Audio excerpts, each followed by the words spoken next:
if I help you, then I go away and I ask you for help 3 days later, it seems natural. Well, if I help you and I ask you for help right back, I think it's forced. It seems like, okay, you're manipulating me. You always want to focus on your strengths, get clients, get them results. This idea of an agency, it's actually possible. Good morning, this is a really beautiful day. Heading to the office right now. We got 2 new people coming to the office today, which is exciting.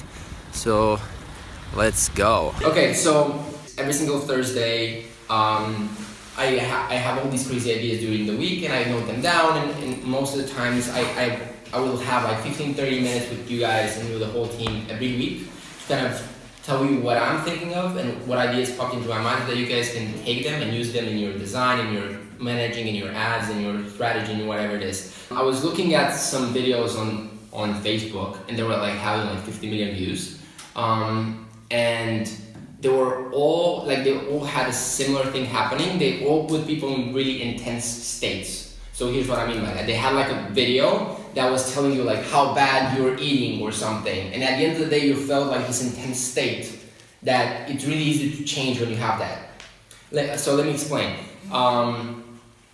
When you're trying to make an ad, if you're just telling people like, okay, you need to eat healthy and all that, like, it's not an intense state. And when people don't have intense states, they will not change. So if you want people to make a change, for example, buying decision or whatever it is, you can do that through propelling an intense state. We're essentially leveraging that intense state that they have and making them make a buy decision. Next thing, what I was thinking, like, okay, how do you make viral videos and how do you leverage off of those? Basically, you make videos that showcase extraordinary benefits of products. Like I was watching Mashable and all these pages, and they had like this like pen that it has like a fade, automatic fade in it. Like it's a manual pen and it has fade when you do it. Like that's extraordinary, right?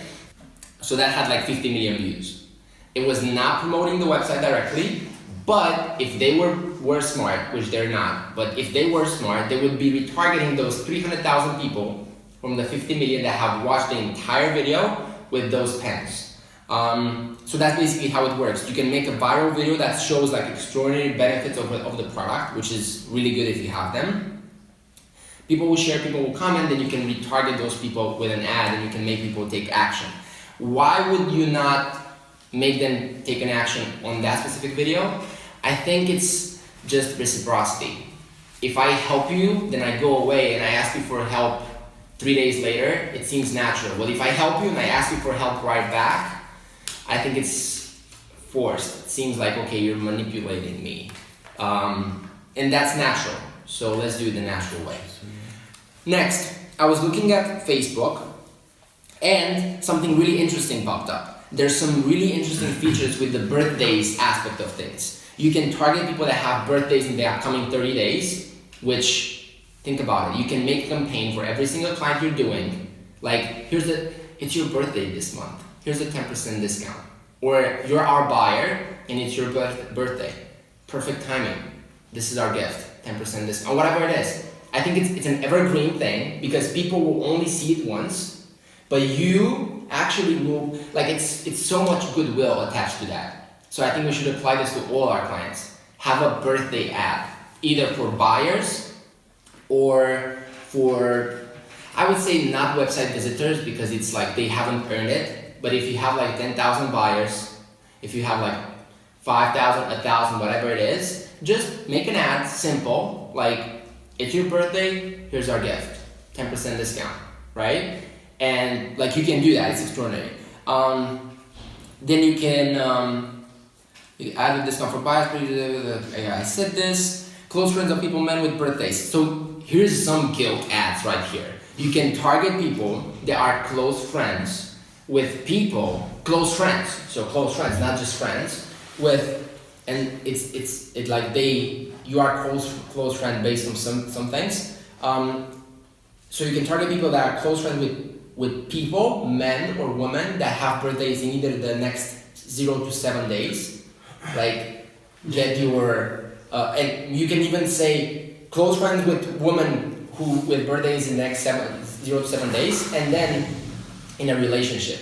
So basically you're guilting them into making their girlfriend or wife, whatever it is, a gift, right? So I think that's interesting to try. I'm not sure if it's working, but you can do 0 to 7 days and 7 to 30 days, so that's interesting.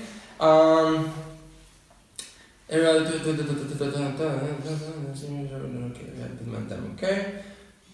Next thing, I was talking to this guy, and their company is literally spending like $100,000 a month on surveys. Like, they have people going on the street and asking people to review their product, right? Like, do you have 5 minutes to review our beer or whatever it is? And I thought, so does everybody know what lead ads are on Facebook? Those things that pop up and you can like basically do anything. We can use those for surveys. We can use those to retarget all the people that have bought, or all the people that haven't bought but may have added to cart in the last 100 days, and be like, let us know what is it that would have made you buy. What is it that you care about in this product? Or like whatever it is. And you're literally returning them from a really good empathy point. And I think that's really powerful. So does that make sense? Like, first off, you can retarget the people that have bought, like 7 days after, let's just say they take 7 days to receive the product.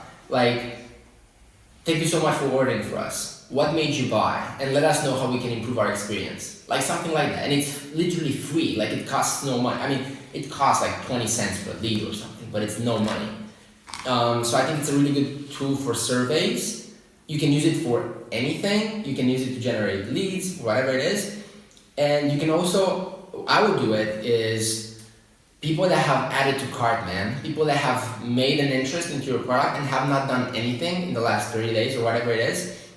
You can show them that and be like normally what people do is like, okay, you haven't bought, buy now, right? And that's what we're doing. But you can show a really empathy point by being like, okay, you haven't bought in the past. Let us know how we can make you, like what it is that we can improve to help you out, to make it work for you. And I think that's interesting.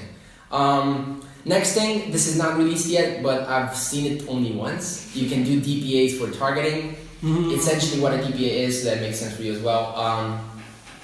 When you go to a website and you add a dress to cart and you forget about it, we can retarget, we can show an ad on Facebook with basically the same dress that you've added, even though the website has like 10 million ads, 10 million products, right?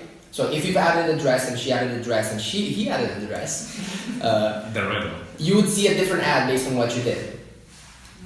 And we're doing that for different things. We're doing that for articles, like if you have read an article, we show you a different article related to that one that's interesting. And we'll be able to use that for people that haven't visited our website. So just keep an eye on that.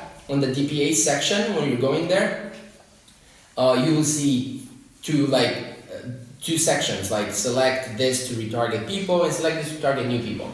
I'm not sure how the targeting works, but if I've seen it, it means that they're testing it in the program, and it means it will be available in the next month or so. So that's that. Article like feeling. Oh yes, I've seen so many freaking like bullshit ads that work so well because they look like articles. So instead of saying, I have this round table and I want to sell it for $2,000, instead of doing that ad and like, here's the table, do you want to buy it? They are doing something like, this is the most incredible table I've ever seen. It has this, this, and this, whatever. And it seems like an article. The ad itself seems like an article, like long headline, a lot of text, an image that doesn't sell anything. It seems like an article.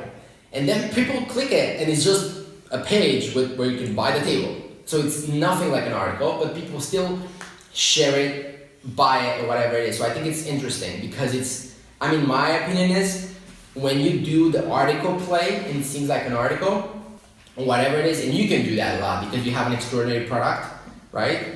Like, check out these cool amazing jeans, that seems like completely like an article. Like somebody else did it, not you. And I think why it works is because people, when you're trying to sell them something, they have this wall, right? Like, I don't want to be sold on. But when you give an article, it's objective. is like when I recommend to you a restaurant, I have nothing in it.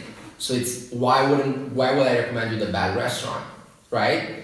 So I just think that that's why it's working. So we should be testing some article-like feeling ads.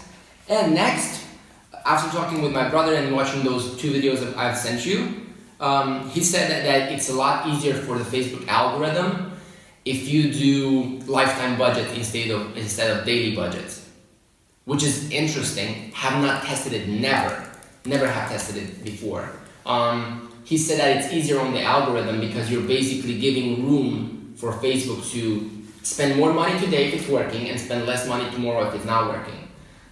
So maybe next time we do like a campaign that ends in 1 week or 2 weeks, right?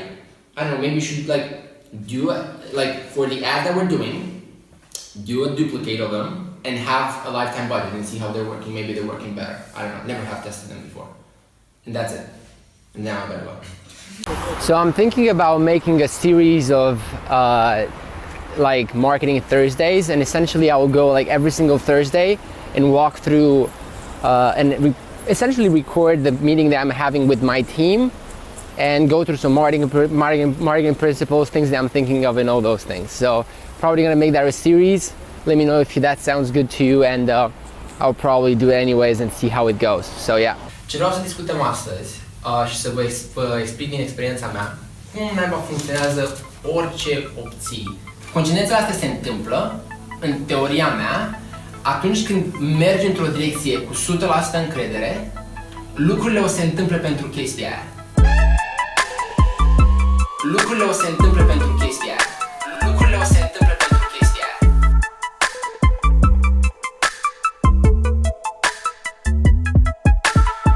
We're creating content because we're creating this website that's going to be the biggest website on ballroom dancing and dance sport in the world, which is a passion and niche of mine because I've been a professional dancer for 9 years and so on and so forth. But